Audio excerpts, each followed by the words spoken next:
Mis siis, kui Titanoboa poleks välja surnud? Mis meie inimestega siis juhtuks? Kas meie elu oleks praegu veel rahulik?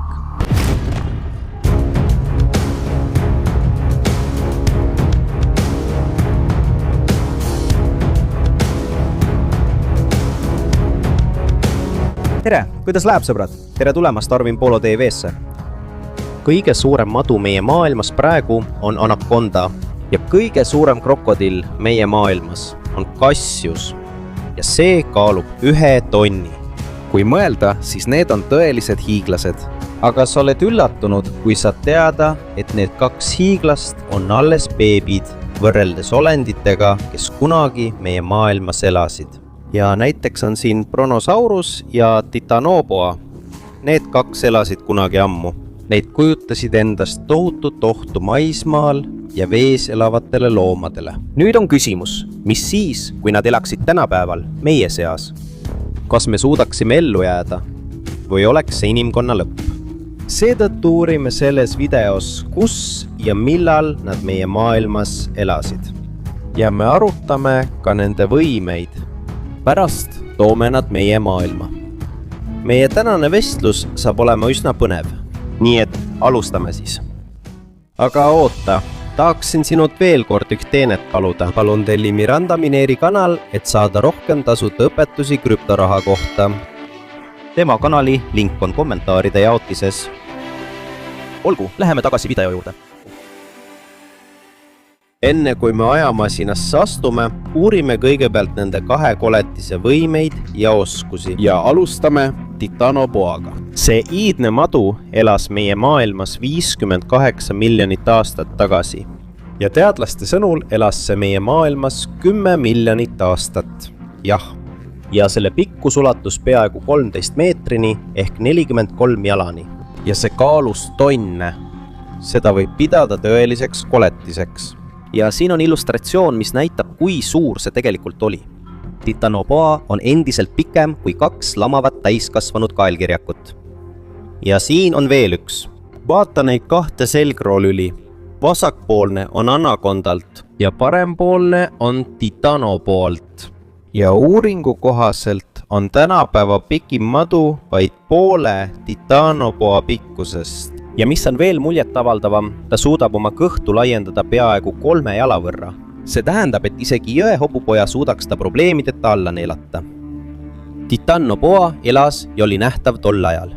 Imedates jõgedes ja ojades oli Titanoboa tõeline tapja.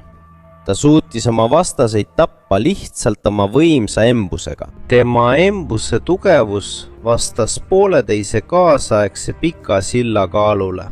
Jah, ja kui jõudu arvutada, ulatub see 28 kilogrammini ruutsentimeetri kohta.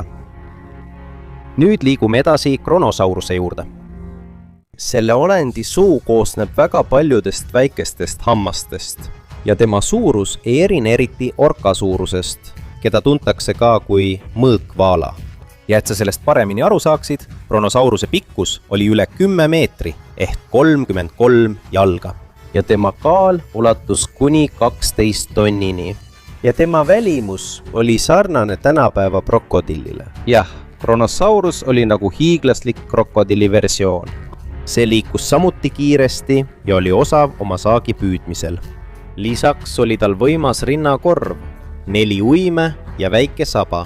Teisest küljest võib näha, et tema lõug on väga pikk. See tähendab, et kui see sind hammustab, pole sul enam lootust ellu jääda. Aga küsimus on, kas Brontosaurus ja Titanoboa on kunagi omavahel võidelnud? Vastus on ei, sest need 2 elasid erinevatel aegadel. Ja isegi kui oletame, et nad elasid samal ajal, ei saanud nad ikkagi omavahel võidelda. Sest Brontosaurus elas külmas meres ja Titanoboa elas soojas kliimas. Sellegipoolest, kui nad elasid, olid nad oma piirkondades kõige suuremad nuhtlused. Nüüd mõtle või kujuta ette, et nad ei ole välja surnud või elavad siiani meie ajal. Vaatame, mis juhtuma hakkab. Kui Titanoboa poleks välja surnud, elaks ta tõenäoliselt ekvatoriaalsetes troopilistes piirkondades või soojas kliimas. Nagu näiteks Kolumbias, Venezuelas, Brasiilias, Ecuadoris, Peruus või ka Panamas. ja kui sinu piirkonnas oleks titanopoa, siis tõenäoliselt paneksid sa üles kõrged aiad või isegi elektrilised traadid. Teisest küljest ei saaks see madu linnas ellu jääda, sest siin pole tal kuhugi peitu pugeda. Aga siiski on suur võimalus, et see peidab end varjatud kohtadesse, näiteks kanalisatsioonidesse või kaevudesse. Ja kui see juhtub, on nende peamine toit mitte miski muu kui rotid. Tegelikult sellised maod ei pea inimesi saagiks. Anaconda filmis näeme, et madu sööb alati inimesi, aga päriselus sööb madu inimest väga harva ja pole võimatu, et titanopoa oli tema sugulane. Ta on anacondaga üsna sarnane, sest nad on tõesti sugulased. Samal ajal, arvestades titanopoa suurust, mis võiks olla nende peamine toit meie ajal? Muidugi, mitte keegi muu kui alligaatorid, kilpkonnad, jõedelfiinid ja isegi mõned maismaaloomad ei pääseks nende eest.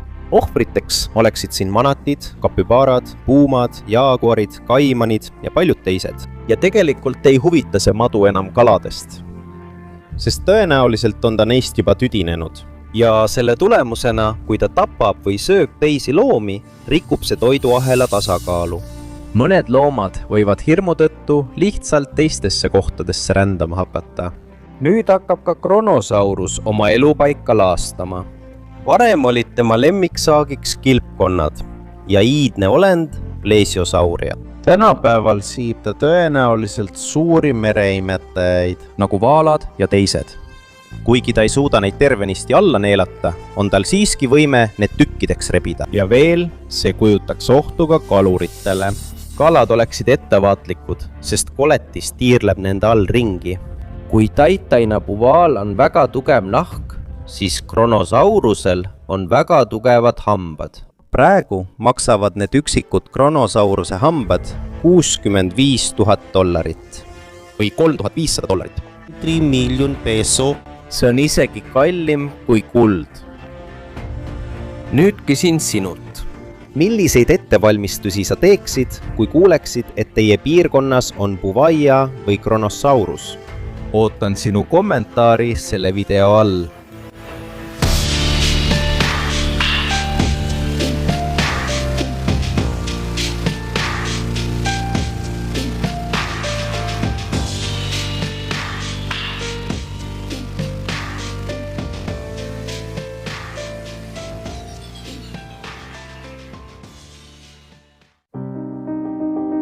Olgu veel kord, see on Arvin Polo TV.